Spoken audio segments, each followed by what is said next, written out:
प्राचीन समय में राजा सुर्त नाम के राजा थे। राजा प्रजा की रक्षा में उदासीन रहने लगे थे। परिणाम स्वरूप दौसी राजा ने उस पर चढ़ाई कर दी। सुर्त की सेना भी शत्रु से मिल गई थी। परिणामस्वरूप राजा सुर्त की हार हुई और वह जान बचाकर जंगल की तरफ भागा। उसी वन में समाधि नाम का एक बनिया अपनी स्त्री एवं संतान के दुर्व्यवहार के कारण निवास करता था। उसी वन में बनिया समाधि और राजा सुर्त की भेंट हुई। दोनों का परस्पर परिचय हुआ। वे दोनों घूमते हुए महर्षि मेघा के आश्रम में पहुंचे। महर्षि मेघा ने उन दोनों के आने का कारण पूछा तो वे दोनों बोले कि हम अपने सगे संबंधियों द्वारा अपमानित एवं तिरस्कृत होने पर भी हमारे हृदय में उनका मुंह बना हुआ है। इसका कारण क्या है? महर्षि मेघा ने उन्हें समझाया कि मन शक्ति के अधीन होता है और आदि शक्ति के अविद्या और विद्या दो रूप है। विद्या ज्ञान स्वरूप है और अविद्या अज्ञान स्वरूप।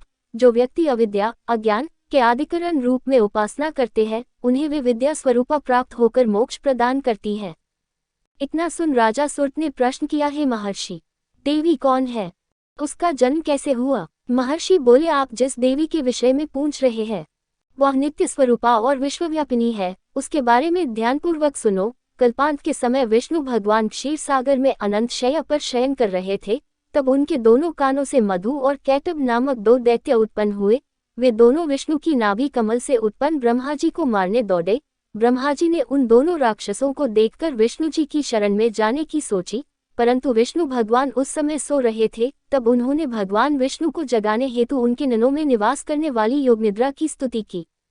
परिणामस्वरूप तमोगुण अधिष्ठात्री देवी विष्णु भगवान के नेत्र, नासिका, मुख तथा हृदय से निकलकर ब्रह्मा जी के सामने उपस्थित हो गई। योग निद्रा के निकलते ही विष्णु भगवान उठकर बैठ गए। भगवान विष्णु और उन राक्षसों में 5000 साल तक युद्ध चलता रहा। अंत में मधु और कैटब दोनों राक्षस मारे गए। ऋषि बोले, अब ब्रह्मा जी की स्तुति से उत्पन्न महामाया देवी की वीरता तथा प्रभाव का वर्णन करता हूँ, उसे ध्यानपूर्वक सुनो। एक समय देवताओं के स्वामी इंद्र तथा दैत्यों के स्वामी महिषासुर में सैकड़ों वर्षों तक घनघोर संग्राम हुआ। इस युद्ध में देवराज इंद्र की पराजय हुई और महिषासुर इंद्रलोक का स्वामी बन बैठा। अब देवतागण ब्रह्मा के नेतृत्व में भगवान विष्णु और भगवान शंकर की शरण में गए। देवताओं की बातें सुनकर भगवान विष्णु तथा भगवान शंकर क्रोधित हुए। भगवान विष्णु के मुख तथा ब्रह्मा जी और शिवजी तथा इंद्र आदि के शरीर से एक तेजपुंज निकला, जिससे समस्त दिशाएं जलने लगी और अंत में यही तेजपुंज एक देवी के रूप में परिवर्तित हो गया। देवी ने सभी देवताओं से आयुध एवं शक्ति प्राप्त करके उच्च स्वर में अट्टहास किया, जिससे तीनों लोकों में हलचल मच गई। महिषासुर अपनी सेना लेकर इस सिंहनाद की ओर दौड़ा। उसने देखा कि देवी के प्रभाव से तीनों लोक आलोकित हो रहे हैं। महिषासुर की देवी के सामने एक भी चाल सफल नहीं हुई और वह देवी के हाथों मारा गया। आगे चलकर यही देवी शुंभ और निशुंभ राक्षसों का वध करने के लिए गौरी देवी के रूप में अवतरित हुई। इन उपरोक्त व्याख्यानों को सुनाकर मेघा ऋषि ने राजा सुर्त तथा बनिया से देवी स्तवन की विधिवत व्याख्या की।